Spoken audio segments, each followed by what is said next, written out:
Shouting at a late student really works. They're always much more punctual the next day.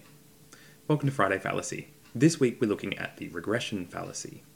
The regression fallacy is when random events become less extreme, and this is treated as significant.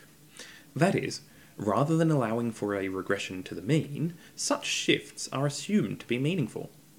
This is not a sound way of arguing, as random events will naturally fluctuate, and this fluctuation must be ruled out in order to conclude that changes are meaningful.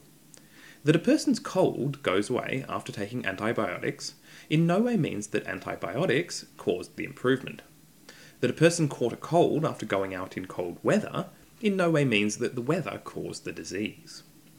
Some examples of the regression fallacy. Players on sports game covers often get injured the next year. It's the Madden curse. Every time I see a chiropractor, my back gets better. It works for me.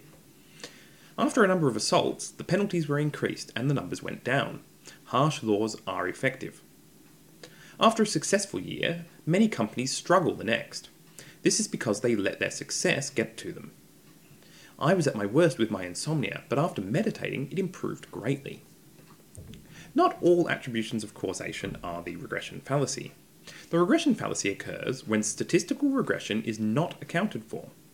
Anything that is randomly distributed, like a player's performance or the weather, will experience random fluctuations. One consequence of this is that an extreme value, like a really good game or a very cold day, are more likely to be followed by a less extreme value. This phenomenon is called regression to the mean. The problem is that when extreme values happen, people are more likely to take action, and subsequently assume that their actions prompted the return to more average values. This is the regression fallacy.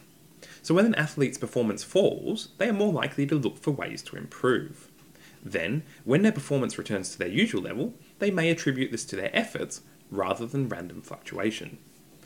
One area in which the regression fallacy is particularly common is when attempting to change other people's behaviour through reward or punishment. People's behaviour tends to fluctuate within a range, and we are likely to reward people when they are behaving well and punish them when they're behaving poorly. The problem with this is that after very good behaviour, we should expect, through random chance, that their behaviour will be less good, which makes rewards seem ineffective. Similarly, after very bad behaviour, we should expect that their behaviour will be less bad, which makes punishment seem effective. Careful control of these factors has consistently shown that rewards are more effective than punishment, but the regression fallacy is hard to avoid in this situation. The regression fallacy is also common in areas of public policy. Things like car crashes, crime rates, and incidents of particular diseases are all subject to random variations. But if there is a large increase in the number of car crashes, say, on a particular stretch of road, there will be pressure to do something about it. After the government has installed a speed camera or other such intervention, the number of car crashes are likely to fall, and it will be argued that the government action was effective. But without decent analysis of the car crash data, this is committing the regression fallacy.